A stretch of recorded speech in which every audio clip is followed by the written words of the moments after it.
Hello, welcome to వేటూర్ news conclave first conclave తెలంగాణలో నిర్వహిస్తున్నాం. తెలంగాణ కాంక్లేవ్కి విచ్చేసిన ముఖ్యమంత్రి రేవంత్ రెడ్డి గారికి thank you sir, welcome. So Telangana ఈ రోజు నుంచి వచ్చే 10 ఏళ్ల పాటు ఎలా ఉండబోతోంది అనేది విజన్ మీతో మాట్లాడదామని పిలిచాం ప్రధానంగా. దానికంటే ముందు మీరు నాకు 2006 నుంచి తెలుసు, 2006లో మీరు ఒక విజన్ పెట్టుకొని 20 ఇయర్స్లో ముఖ్యమంత్రి చైర్లో 18 ఇయర్స్లో కూర్చున్నారు. సో మీ విజన్ కంప్లీట్ అయింది. ఇప్పుడు తెలంగాణ విజన్ ఏంటి? కమింగ్ 10 ఇయర్స్లో తెలంగాణను ఎలా చూడాలనుకుంటున్నారు ఒకటి. దానికంటే ముందు లైటర్ వేలో నేను ఒకటి అడగాలనుకుంటున్నాను. 2006 నుంచి చూస్తున్నాను ఇప్పటి వరకు, సేమ్ ఎనర్జీతో ఎలా ఉండగలుగుతున్నారు? ఎక్కడ రేవంత్ రెడ్డి కాస్త డల్ అయిపోయి అలాంటి విజువల్ ఎక్కడ కనపడదు ఎందుకు? ఎలా అంత ఎనర్జీ మెయింటైన్ చేస్తున్నారు?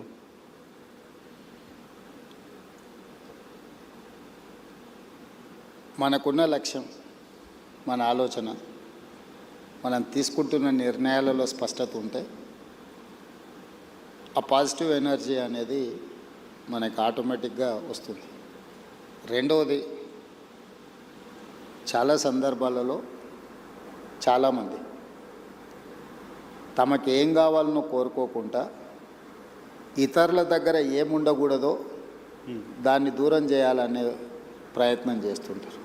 ఓకే, అది జరగకపోవడం వల్ల అసహనము, అసంతృప్తి అవి మనిషిని కుంగదీస్తాయి. దాంతో తొందరగా వాళ్ళ శక్తిని కోల్పోవడమే కాకుండా మానసికంగా బలహీనులవుతారు. ఒక్కసారి మానసికంగా మనం బలహీనమైన తర్వాత మనం దాచుకోవాలనుకున్నా దాగదు. దాంతో ఏమవుతారంటే చాలామంది అధికారంలో ఉన్నప్పుడు ఒకలాగా, అధికారంలో లేనప్పుడు ఇంకొకలాగా, లేకపోతే అనుకూలిస్తే ఒకలాగా, గెలిస్తే ఉప్పొంగిపోవడం, ఓడితే కుంగిపోవడం, ఇట్లాంటి రకరకాల సమస్యలతో కొట్టుమిట్టారు. So clarity of thought first, ప్రణాళిక దానికి తగ్గట్టుగా. ఓకే, సో ఆలోచన అలా క్లారిటీగా ఉండొచ్చు. కానీ మీ పైన జరిగిన అటాక్స్ నాకు గుర్తుంది. 2009లో మీరు మొదటిసారి ఎమ్మెల్యేగా పోటీ చేసినప్పుడు గన్తో ఫైర్ చేశారు మీ పైన. రోడ్డు పైన అలా పడిపోయిన రేవంత్ రెడ్డి విజువల్ చూసాం. ఆ తర్వాత కేసులు, కొట్లాట్లు, అరెస్టులు, జైళ్ళు ఇవన్నీ కూడా చూసాయి కదా. క్లారిటీ ఆఫ్ థాట్ ఓకే, ఇవన్నీ ఎక్కడ ఆపలేదా? ఇవన్నీ ఎక్కడ బౌన్స్ బ్యాక్ అయ్యేలా మళ్ళీ వెనక్కి తగ్గేలా చేయలేదా? డెఫినెట్గా సమస్య వచ్చినప్పుడు, సమస్యను ఎదుర్కొంటున్నప్పుడు కొంత మానసికంగా ఒత్తిడి ఉంటుంది. కాకపోతే అది అధిగమించడానికి కావలసిన ఆలోచన చేసుకోవడమే, మన లక్ష్యాన్ని గుర్తు చేసుకోవడమే. లేదా ఎదురుగా ఉండే వాళ్ళు కూడా కోరుకుంటున్నది అదే కదా, అంటే మనం తగ్గాలనో, మనం ఓడాలనో, లేకపోతే మనల్ని ఓడించాలనో. సో వాళ్ళ కోరుకున్న విధంగా మనం వ్యవహరిస్తే వాళ్ళ ఆలోచనలని మనము ముందుకు తీసుకెళ్ళినట్టు ఉంటుంది తప్ప మనమేం ఆలోచన చేస్తున్నాం, మనకేం కావాలనో దాని మీద ముందుకు వెళ్ళడానికి అవకాశమే ఉండదు కదా. కాబట్టి నేను జిల్లా పరిషత్ మెంబర్గా ఇండిపెండెంట్గా గెలిచిన, ఎమ్మెల్సీ ఇండిపెండెంట్గా గెలిచిన, 2 సార్లు ఎమ్మెల్యేగా గెలిచిన, ఒకసారి ఎంపీగా గెలిచిన, ఈరోజు 3వసారి ఎమ్మెల్యేగా గెలిచి ముఖ్యమంత్రి అయినా. నా ఆలోచనలో నాకు స్పష్టత ఉంది. నాకు స్పష్టత ఉన్న మీద, ఆలోచన మీద ఇతరులకు భిన్నాభిప్రాయాలు ఉండొచ్చు. రాజకీయాలలో నేను ఎప్పుడూ 100% ప్రజలను ఒప్పించాలనో, 100% మార్కులు సాధించాలనో నేను ఎప్పుడూ లక్ష్యం చేయను. నా లెక్క పాలిటిక్స్లో 51% ఈజ్ 100%, 49% ఈజ్ 0. నువ్వు గెలవాలంటే 51% చాలు నీకు రాజకీయాలలో. ఈ గేమ్లో ఉన్న రూలే అది. 51%, 61 సీటు వస్తే నువ్వు ప్రభుత్వాన్ని ఏర్పాటు చేస్తావు. 59 సీట్లు వస్తే ఇంటి దగ్గర కూర్చుంటావు. సో 59కి 61కున్న తేడా 2.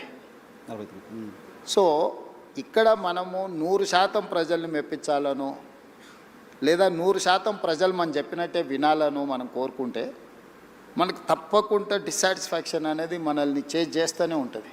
ఓకే, సో మనం 51% ప్రజలను ఒప్పించడానికి, 51% ప్రజలు మెచ్చే విధంగా పరిపాలన అందిస్తే sometimes that may be 60, that may be 70, 75, 60% first క్లాస్లో పాస్ అయినట్టు, 75% డిస్టింక్షన్ వచ్చినట్టు. ఓకే, ఎట్ ద మ్యాక్స్ నువ్వు పెట్టుకోవాల్సిన ఎఫర్ట్స్ కానీ, లక్ష్యం కానీ 60% నుంచి 75% మధ్యలో నీ నిర్ణయాలను ప్రజలు ఆమోదిస్తే that is the biggest victory.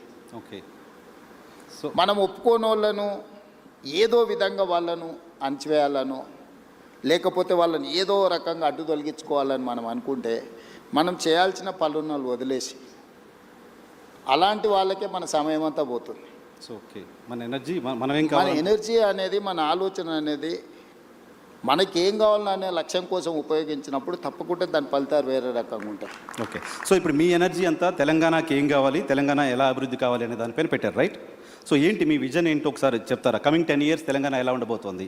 Rising Telangana నేను మొదటి నుంచి కూడా నేను అంటే జడ్పీటీసీ గెలిచినప్పుడు నేను జూబ్లీ సొసైటీలో ఇక్కడ మేము బోర్డ్ డైరెక్టర్గా ఇక్కడ 26-27 years బ్యాక్ ఈ సొసైటీ నుంచే నేను కిందికి పోయినా. చాలామంది కింద నుంచి ఒక స్టేజ్కి వచ్చినాక జూబ్లీ హిల్స్కి వస్తారు. నేను జూబ్లీ హిల్స్ నుంచి గ్రామాలకు పోయినా. సో నేను జూబ్లీ హిల్స్ చూసిన, సినిమా పరిశ్రమలో ఉండే ఫ్రెండ్స్ని చూసిన 30 సంవత్సరాల క్రితమే. సినిమా ఇండస్ట్రీ ఎట్లుంటుంది, ఇండస్ట్రీస్ ఎట్లుంటాయి, బిజినెస్ ఎట్లుంటుంది, ఇండివిజువల్స్ ఎట్లుంటారు, సెలబ్రిటీస్ ఎట్లుంటారు, గ్రామంలో ఉండే పేద రైతులు ఎట్లుంటారు, ప్రభుత్వ పాఠశాలల్లో చదువుకునే విద్యార్థుల యొక్క స్థితిగతులు, వీటన్నిటి పట్ల నాకు సంపూర్ణమైన ప్రత్యక్ష అవగాహన ఉంది. ఓకే, ప్రత్యక్షమైన అవగాహన ఉండడం వల్ల, ప్రత్యక్షంగా సత్సంబంధాలు ఉండడం వల్ల నా థాట్ ప్రాసెస్లో నాకు క్లారిటీ ఉంటుంది. నా క్లారిటీ అందరికీ ఒప్పుకోకపోవచ్చు, అందరూ ఒప్పుకోవాలని కూడా నేనేం భావించను. ఇందులో మన ప్రణాళిక రాష్ట్రంలో కానీ దేశంలో కానీ ప్రజలు ఉంటారు, పార్టీలు ఉంటాయి, ఇవి శాశ్వతం. ప్రభుత్వాలు మాత్రం మారుతూ ఉంటాయి. సో అధికారంలోకి వచ్చిన ఏ పార్టీ అయినా ప్రభుత్వాన్ని ఏర్పాటు చేసిన తర్వాత చాలా వరకు తాత్కాలికమైన సంక్షేమము, పరిమితమైన అభివృద్ధికే ప్రణాళికలు వేస్తుంటాయి. దానివల్ల ఏమైందంటే మనం ఏ అభివృద్ధి కూడా కాంప్రహెన్సివ్గా ఒక ప్రణాళికాబద్ధమైన అభివృద్ధి జరగడం లేదు. లాంగ్ టర్మ్ విజన్ లేదు. అంటే ఇప్పుడు వెల్ఫేర్ అనేది నువ్వు ఈరోజు రాత్రికి ఎంత అద్భుతమైన భోజనమైనా పెట్టు, అప్పుడప్పుడు మనకు టీవీలలో పేపర్లలో చూపిస్తుంటారు సంక్రాంతి పండుగకు భీమవరం అత్తగారింటికి వెళ్తే 230 రకాల వంటలు వడ్డించిండ్రు అని. సంక్రాంతి పండుగ రోజు సాయంత్రం పూట 230 రకాల వంటలు తిన్న ఇంటల్లుడైనా పొద్దున్నే బ్రేక్ఫాస్ట్ ఇడ్లీ పెడతావా లేదా అని అడుగుతాడు. సంక్షేమం కూడా నువ్వు ఏమైనా ఇవ్వు, మళ్ళీ తెల్లారి మళ్ళీ తప్పకుండా అడుగుతారు. సో మీరు సంక్షేమాన్ని బిలీవ్ చేయరా? నేను బిలీవ్ చేయను అంటలేను. సంక్షేమం అనేది నిరంతర ప్రక్రియ కాదు. అభివృద్ధి అనేది నువ్వు ప్రణాళికాబద్ధంగా చేస్తే, ఇన్ఫ్రాస్ట్రక్చర్ క్రియేట్ చేస్తే, ఒక వ్యవస్థల్ని నువ్వు క్రియేట్ చేస్తే ఆ వ్యవస్థలు నీకు తిరిగి ఇన్కమ్ జనరేట్ చేసి ఇస్తాయి. ఆ వ్యవస్థ అనే దానికి పరిమితంగా చేయడం వల్ల పరిమితమైన ఇన్కమ్ కానీ, పరిమితమైన ప్రణాళిక కానీ, ఆ పరిమితమైన ప్రణాళికను నెక్స్ట్ వచ్చిన ప్రభుత్వం కొనసాగిస్తుందా లేదా అంటే మనం చెప్పలేం. రాజకీయాలలో ఉన్న రకరకాల మనం చూస్తున్నాం. పక్క రాష్ట్రంలో కూడా కొన్ని ఉదాహరణలు చూసినాం. మన దగ్గర కూడా కొన్ని ప్రణాళికలు కాంగ్రెస్ అధికారంలో ఉన్నప్పుడు ఐటీఐఆర్ కారిడార్ ఇచ్చిండ్రు. తర్వాత వచ్చిన ప్రభుత్వం దాన్ని రద్దు చేసి ఐటీఐఆర్ కారిడార్లో ప్రత్యక్షంగా కొన్ని లక్షల ఉద్యోగాలు, పరోక్షంగా 1 కోటి మంది పైగా జీవనాధారం దొరికే ఒక ప్రణాళిక. ఆ ప్రణాళికను వచ్చిన ప్రభుత్వం కొనసాగించలేదు. ఇట్లాంటివి చాలా ఉదాహరణలు ఉన్నాయి. అందుకోసం ప్రభుత్వాలు శాఖ వారీగా చేస్తారు. అంటే ఈ శాఖ ప్రణాళిక ఇట్లా ఉండాలని చూస్తారు, లేకపోతే జెండర్ బేస్డ్, అంటే పురుషులకైతే ఇట్లా ఉండాలి, మహిళలకైతే ఇట్లా ఉండాలి, యువకులకు విద్యార్థులకైతే ఇట్లా ఉండాలి, రైతులు అట్లా. అంటే ఒక వర్టికల్ని మాత్రమే మనం డిజైన్ చేస్తున్నాం ఇప్పటి వరకు. ఈ వర్టికల్స్ డిజైన్ చేయడం వల్ల ఒక పూర్తి స్థాయి ప్రణాళిక అభివృద్ధి అనేది మనం చేయలేకపోతున్నాం. ఉదాహరణ, మనకు సెల్ఫ్ హెల్ప్ గ్రూపులు ఉన్నాయి, స్వయం సహాయక సంఘాలు, మహిళా సంఘాలకు వాళ్ళకి సంబంధించిన బ్యాంకులో రుణాలు ఇచ్చి వాళ్ళని ఆర్థికంగా నిలబెట్టాలని ఒక ఆలోచన చేస్తారు. అంతవరకు అది కరెక్టే. కానీ నేనేం చేసిన, ఇదే మహిళలను నిరంతరంగా పనిచేయడానికి అవసరమైన ప్రణాళికలు రచించాలి అని చెప్పి నేను ఆర్టీసీ బస్సుల్లో మహిళలకు ఉచిత ప్రయాణం ఇచ్చిన. ఇది కేవలం మహిళ తన తల్లిగారింటికో లేకపోతే తనకు నచ్చిన మందిరాన్ని, దేవాలయాన్ని సందర్శించుకోవడానికో చాలామంది అనుకుంటున్నారు. కానీ అది కాదు. మహిళనే growth engine for any state, any country.